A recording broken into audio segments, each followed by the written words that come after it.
Le mois de septembre a débuté par des ennuis pour le rappeur de Sevran, Maes, avec un message publié sur ses réseaux sociaux, dans lequel il annonçait qu'il ne pourrait pas participer à un festival, évoquant des plaintes incessantes. « Désolé pour le festival d'aujourd'hui, je ne serai pas présent.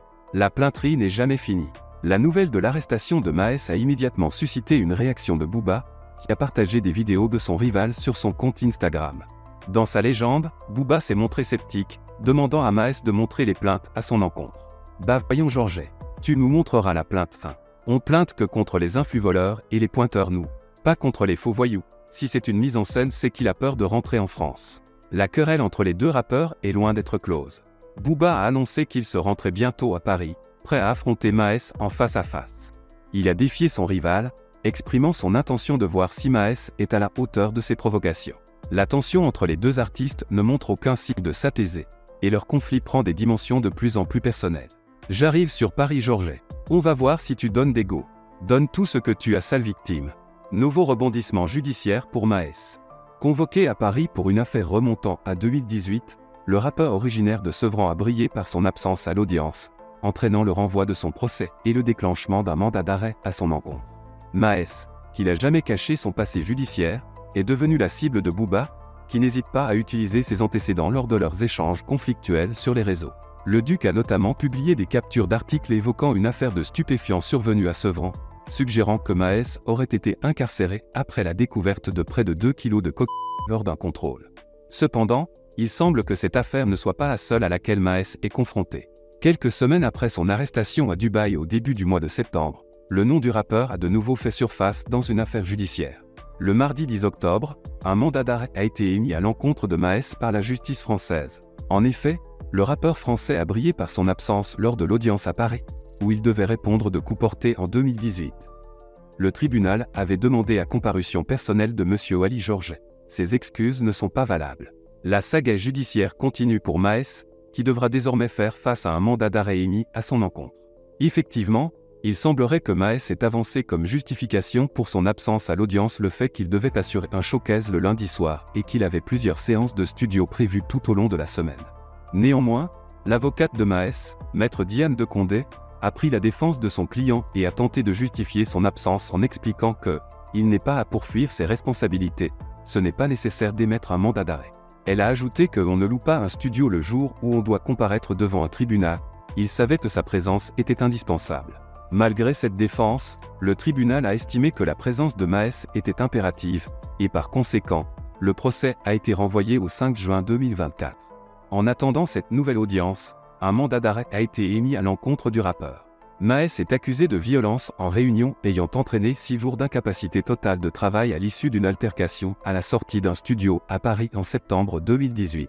Au cours de cette altercation, il aurait porté des coups à la victime, qui a depuis été indemnisée par l'artiste, bien que cette indemnisation n'ait pas annulé les poursuites judiciaires le visant. Werenoi est un rappeur très actif sur les réseaux sociaux, où il partage régulièrement des aspects de sa vie en dehors de la musique. Récemment, il a publié des photos qui ont suscité des réactions de la part de ses abonnés.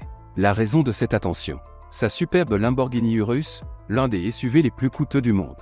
Ce qui a particulièrement intrigué les internautes, c'est la personnalisation de ce véhicule de luxe. La Lamborghini arbore les couleurs de l'artiste, avec des nuances de bleu, de blanc et de rouge.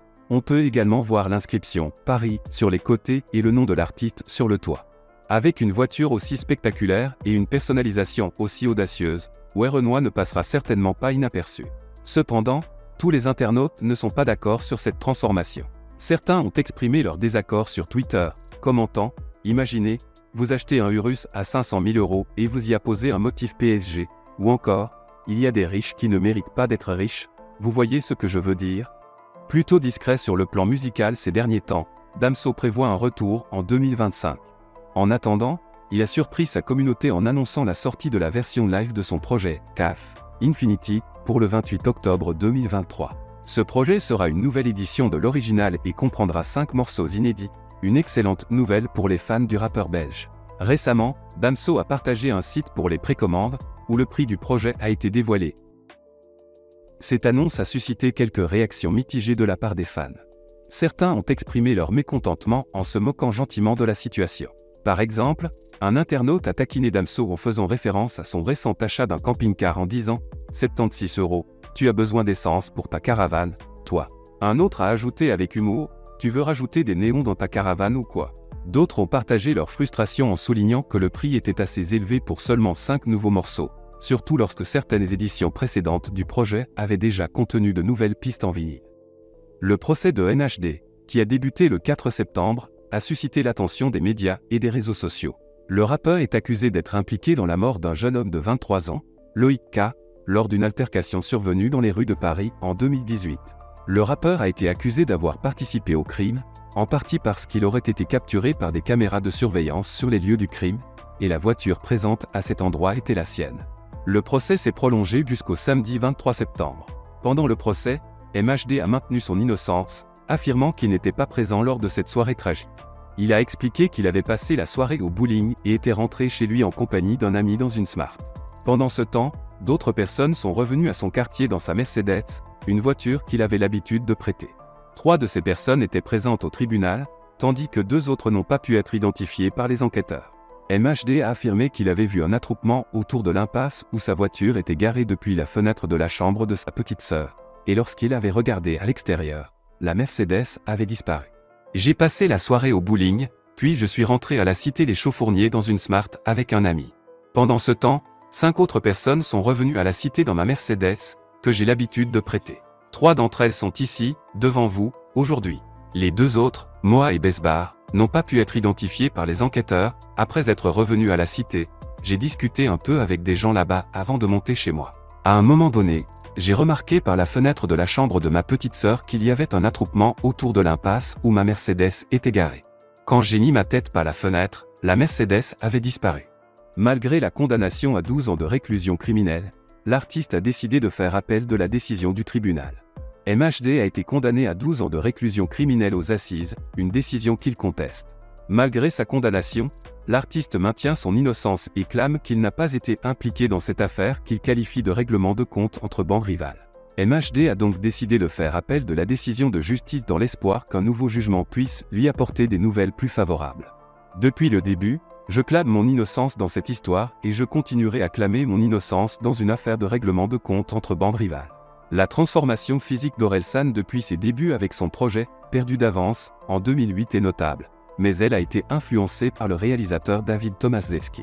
Lorsque sa carrière a véritablement décollé avec ce projet, Orelsan avait un look plus ordinaire. Cependant, lorsqu'il est revenu avec le projet Le Chant des Sirènes, quelques années plus tard, sa transformation était évidente.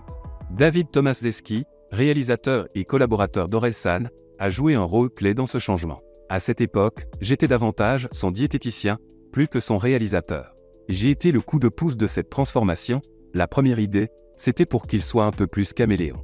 Ce que j'aime bien dans les clips que je regarde, depuis tout petit, c'est que les artistes sont capables de jouer différents personnages. D'un clip à l'autre, Aurel disait dans des interviews qu'il voulait jouer un chevalier du Zodiaque, et c'est vrai que si on veut jouer ce personnage, c'est plus facile avec un corps standard, sportif ou non, pour travailler. Aurélien, quand je l'ai rencontré, il n'avait pas le physique à porter une armure. Mais pour être caméléon, il faut un corps capable d'évoluer, pour être plus mince, plus musclé ou plus gros. Cette évolution est devenue évidente avec le temps, mais elle n'a pas altéré l'authenticité d'Orelsan en tant qu'artiste.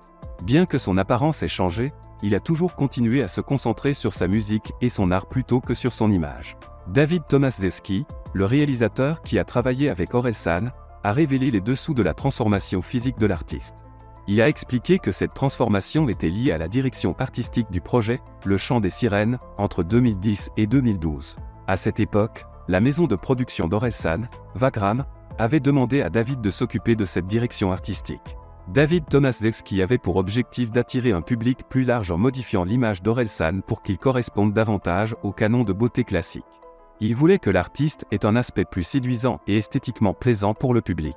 Cependant, Orelsan lui-même se fichait de son apparence à l'écran.